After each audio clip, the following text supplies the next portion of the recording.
Hello दोस्तों, basic geography की इस सीरीज़ में आप सभी का स्वागत है। इस वीडियो में हम डिस्कस करने वाले हैं इंडिया के बारे में ज्योग्राफी के पॉइंट ऑफ व्यू से कुछ इंपॉर्टेंट चीज़ें। तो चलिए शुरू करते हैं।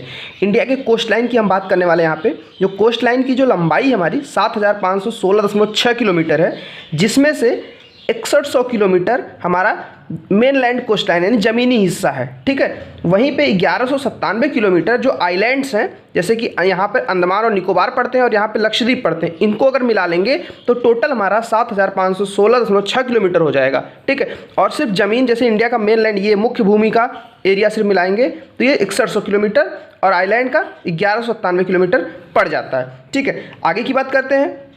तो देखिए, जो हमारा लैंड बाउंड्री है, ठीक है, इस कोस्ट वाले एरिया को इंक्लूड करते हुए जो इसको यहाँ के एरिया का जो ज़मीन के साथ दूसरे देशों के साथ बाउंड्री बनाता है इंडिया, उसका 15,200 किलोमीटर का लेंथ है। ठीक है, ज़मीनी हिस्सा।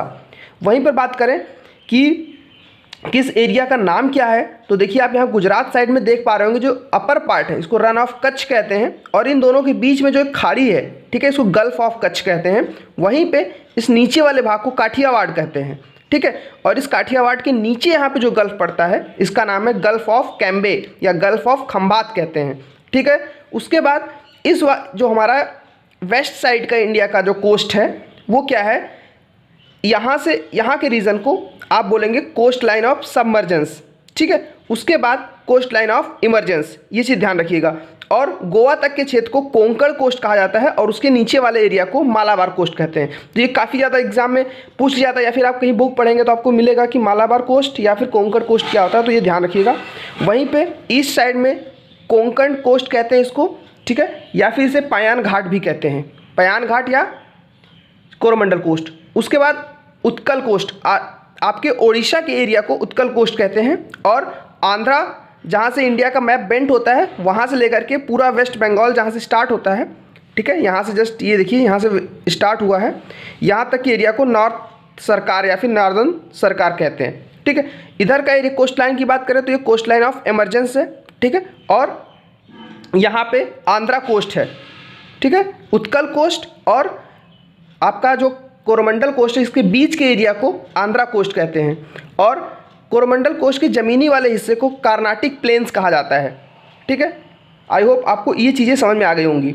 उसके बाद बात करते हैं, एक इम्पॉर्टेंट क्वेश्चन है कि जो कोस्ट है इंडिया के वो अच्छे हार्बर नहीं होते। ठीक है, बढ़िया बंदरगाह नहीं होते, इसका क्या रीज़न है? ठीक है, तो इसका सिंपल रीज़न ये है कि जो इंडिया के कोस्ट है वो स्ट्रेट लाइन में है। ठीक है, तो इसकी वजह से वो अच्छे बंदरगाह नहीं हो सकते। वहीं पर जो आपका अटलांटिक ओशन है, वहाँ पे जो उसके कोस्ट है यानी कि किनारे जो हैं बहुत ही इरेगुलर हैं। ठीक है, इस वजह से वो अच्छे बंदरगाह हो जाते हैं। नेक्स्ट क्वेश्चन जो इम्पॉर्टेंट है वो इंडिया के मैप को आपको ध्यान से देखना होगा। तो इंडिया के ईस्ट से लेकर वेस्ट तक यानी वेस्ट पूरी जो लेंथ है वो 2933 किलोमीटर की है। ठीक है, वहीं पे नॉर्थ से साउथ की जो लेंथ है वो 3214 यानी 3214 किलोमीटर है। ठीक है, और बाकी चीज़ें हमने देखा इंडिया का जो सदर्न मोस्ट पॉइंट है, ठीक है, यहाँ पर जहाँ दोनों आपका इधर अरब सागर और बे ऑफ बंगाल मिलते हैं, ठीक है, कन्याकुमारी में, ये पॉइंट आपको पता होना चाहिए। उसके बाद Kathiawar, Kutch area, Konkan coast, Malabar coast हमने सभी देख लिया।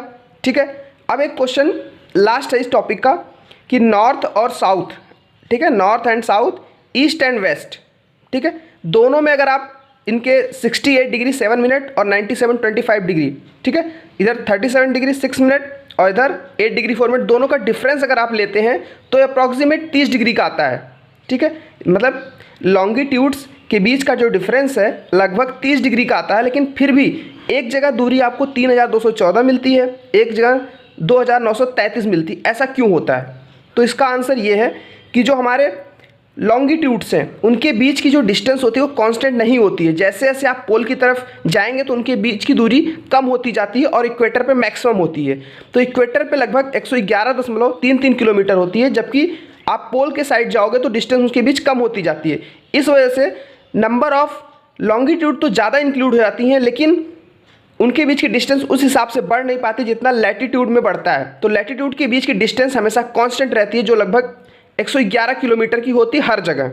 इस वजह से दोनों में जो लैटिट्यूड लाइंस हैं या फिर लॉन्गिट्यूड लाइंस हैं वो 30 डिग्री के डिफरेंस में लगभग सेम आ जाती हैं, उनका डिफरेंस सेम ही रहता है, लेकिन क्या होता है कि उनके बीच की डिस्टेंस में वेरिएशन आ जाता है। तो आई होप आपको समझ में आ गया होगा। अगर थोड़ा भी डाउट है तो इस वीडियो को फिर से रिवाइज करिएगा, एक बार फिर से देखेंगे तो आपको पूरा फिगर के हिसाब से चीज़ें समझ में आ जाएंगी। सो आई होप आपको समझ में आया हो और ये इंडिया का मैंने मैप के हिसाब से आप पूरी ज्योग्राफी बेसिक जो टर्मिनोलॉजीज आपके सामने आती हैं बताने की कोशिश की है। अगर आपको क्लियर हो जाएगा तो आपको फर्दर ज्योग्राफी पढ़ने में कोई दिक्कत नहीं आएगी। सो इस वीडियो में इतना ही। Thank you very much.